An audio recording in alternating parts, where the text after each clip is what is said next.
안녕하세요. 오늘은 말을 잃고 마구간을 고친 도룡자의 이야기를 읽으며 한문을 공부하겠습니다. 이 글의 원제는 실마치구이고요. 옥리자라는 책에 실려 있는데요. 옥리자는 주원장의 책사로서 명나라 건국에 크게 이바지했던 육이라는 사람이 쓴 글입니다. 진행 순서를 말씀드리겠습니다. 우선 전체적인 맥락을 알 수 있도록 우리말로 이야기를 들려드린 후에 본격적으로 한문 원문을 읽으며 해석해보고 강의에서 나왔던 중요한 내용은 다시 화면에 띄워드리겠습니다.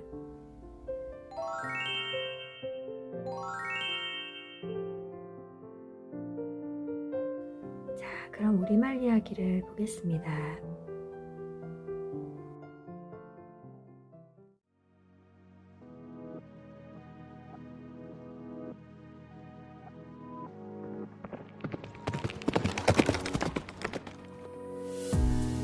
도룡자가 말을 잃어버린 후 마구간을 수리하자 사람들이 말했다. 이미 늦었어요. 그러자 도룡자가 말했다. 팔뚝이 부러지고 난 후 의술을 배워도 늦지 않소. 옛날 제환공과 진문공은 모두 먼저 나라를 잃었지만 훗날 돌아와 보위에 올라 차례로 춘추호패가 되었소.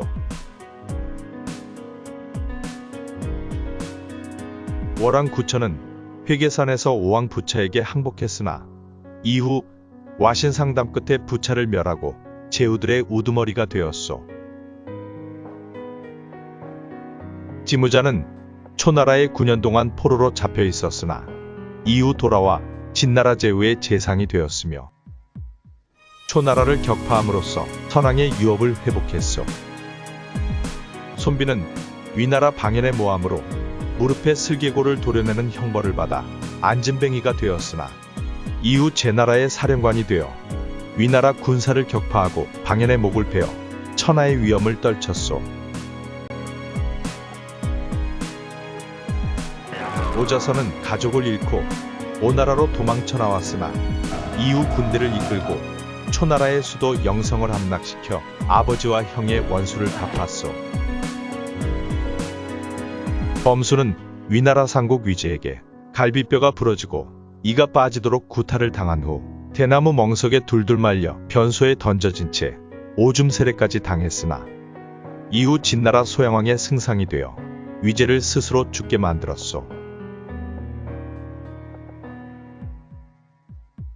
이들 3명의 군주와 4명의 대부가 이제 막 공경에서 벗어나기 위해 도망할 때만 해도 그들이 당연히 마른 풀뿌리나 낙엽처럼 흙 속에서 썩어 없어질 것이라고 누군들 생각하지 않았겠소. 그러나 하루아침에 찬란하게 빛을 내며 사람들로 하여금 하늘에 뜬 해와 별처럼 그들을 우러러보게 만들었소. 만약 그들이 어려움에 굴복해 자포자기했다면 어떤 일도 하지 못한 채 벌써 끝났을 것이요. 그러므로 7월 가뭄에 벼는 못 살지만 그래도 잡초라도 베어내면 저절로 자라는 돌벼라도 기대할 수 있는 것이요. 늦었다고 여겨서 결국 포기하면 농토는 끝내 황폐해지고 말 것이요.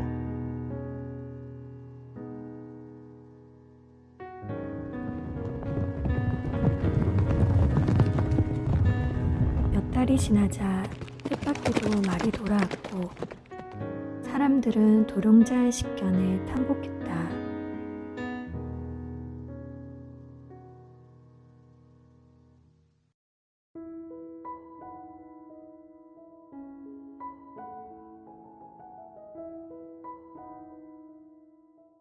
자, 그럼 시작하겠습니다. 도룡자 실마이 치구 인왈 만의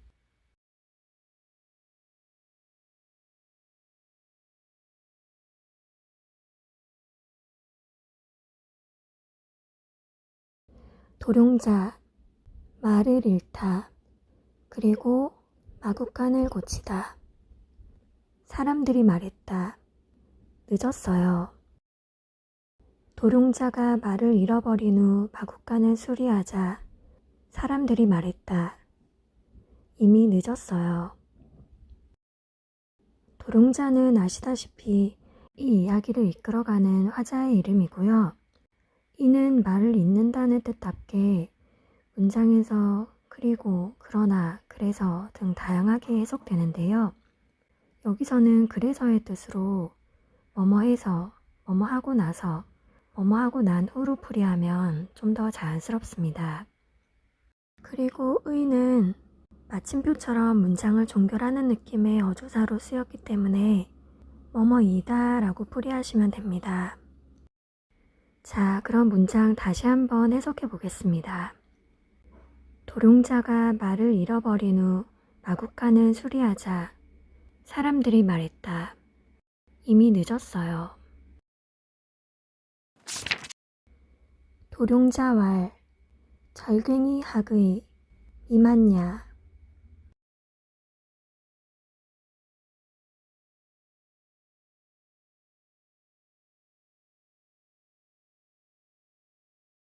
도룡자, 말하다, 팔뚝이 부러지다, 그리고 의술을 배우다, 아직 늦지 않았다. 그러자 도룡자가 말했다. 팔뚝이 부러지고 난 후 의술을 배워도 늦지 않소. 미는 아직 뭐뭇이 아니다 라는 뜻이라서 미맞냐는 아직 늦은 것이 아니다 입니다. 절괭이 학의 라는 말은 춘추좌전에 나오는 삼절괭 지위양의 라는 문장을 인용한 것인데요. 이 문장을 잠시 살펴보겠습니다. 삼절괭 지위양의는 삼절괭을 해야 좋은 의사가 될 수 있는지를, 즉 좋은 의사의 자질이 있는지를 알 수 있다 라는 뜻인데요. 여기서 삼절괭은 절괭이라는 글자를 어떻게 해석하느냐에 따라 크게 두 가지 의미로 나눠서 생각해 볼 수 있습니다. 절괭은 팔뚝을 부러뜨린다 또는 팔뚝이 부러지다 라고 해석할 수 있는데요. 먼저 첫 번째 의미로 해석하면 삼절괭은 팔뚝을 3번이나 부러뜨린다. 의사가 진료 과정에서 환자의 팔을 3번이나 부러뜨릴 정도로 여러 가지 시행착오와 고난을 많이 겪는다는 것을 의미합니다. 그리고 절괭을 팔뚝이 부러지다 라고 해석하면 삼절괭은 내가 팔이 3번이나 부러질 정도로 여러 번 부상을 당한다는 뜻입니다. 즉 절괭을 어떻게 해석하느냐에 따라 약간의 의미 차이는 있지만 어쨌든 이 문장에서 삼절괭은 어떤 고난이나 시련을 의미합니다. 그래서 이 문장은 삼절괭이라는 고난과 시련을 겪게 되면 그 과정에서 치료법도 깊이 연구하게 되고 뼈가 부러진 환자의 고통도 깊이 이해할 수 있게 되니 이건 오히려 나를 좋은 의사가 되게 하는 좋은 밑거름이 되기도 한다. 즉 어떤 고난이나 시련이 때로는 그 사람을 더 성장시키고 더 나은 삶을 살게 하는 밑거름이 되기도 한다라는 의미라고 볼 수 있습니다. 저는 절괭의 두 번째 해석이 좀 더 자연스러운 것 같아서 본문을 팔뚝이 부러지다 라고 해석했습니다. 도룡자가 하려는 말도 이와 같은 맥락인 것 같습니다. 자, 그럼 문장 다시 한번 읽어보겠습니다. 그러자 도룡자가 말했다. 팔뚝이 부러지고 난 후 의술을 배워도 늦지 않소. 그러자 도룡자가 말했다. 팔뚝이 부러지고 난 후 의술을 배워도 늦지 않소.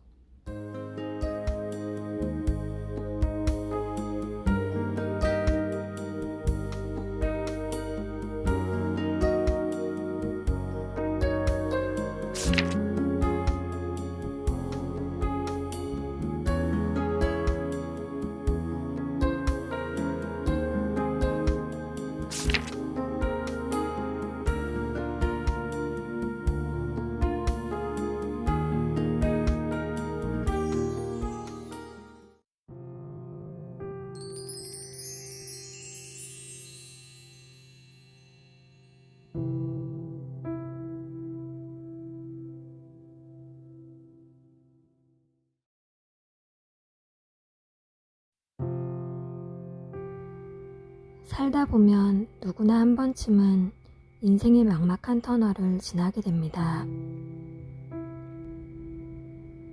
이때 너무 앞이 안 보여서 이제 다 끝인 것 같고 다 놔버리고 자포자기하고 싶은 순간도 찾아옵니다. 인생에 정답은 없으니 어떤 것이 맞는지는 알 수 없습니다. 우리는 단지 자신의 생각과 믿음대로 살아갈 뿐이니 늦었다고 생각하는 이에겐 늦은 게 맞을 것이고 아직 늦지 않았다고 생각하는 이는 다른 여지를 찾으려 하다가 찾게 될지도 모릅니다. 한 가지 확실한 점은 매 순간 과거는 밀려나고 새로운 시간으로 대체되고 있다는 점입니다. 한 번도 밟지 않은 하얀 눈 같은 시간이 매 순간 밀려오고 있습니다. 그래서 과거가 어떠했건 지금 새로운 선택을 하면 남은 시간은 새로운 나로 한번 살아볼 수 있을 것입니다. 도룡자가 아직 늦지 않았다고 말하는 이유도 바로 이 때문일 것입니다.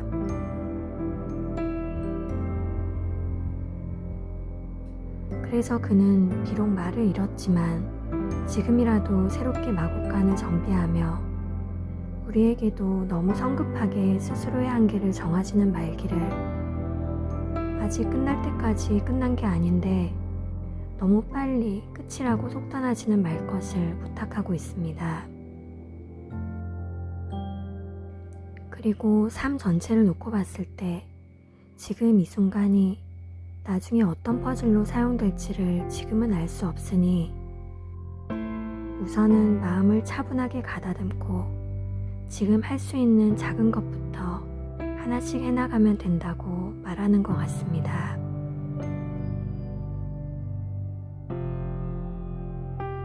새로운 시간을 수놓은 이 작은 선택들이 모여 기류를 바꾸고 스스로를 변화시켜서 이전과는 다른 새로운 삶을 스스로에게 선물하게 되는 거라고 도룡자는 말하는 것 같습니다.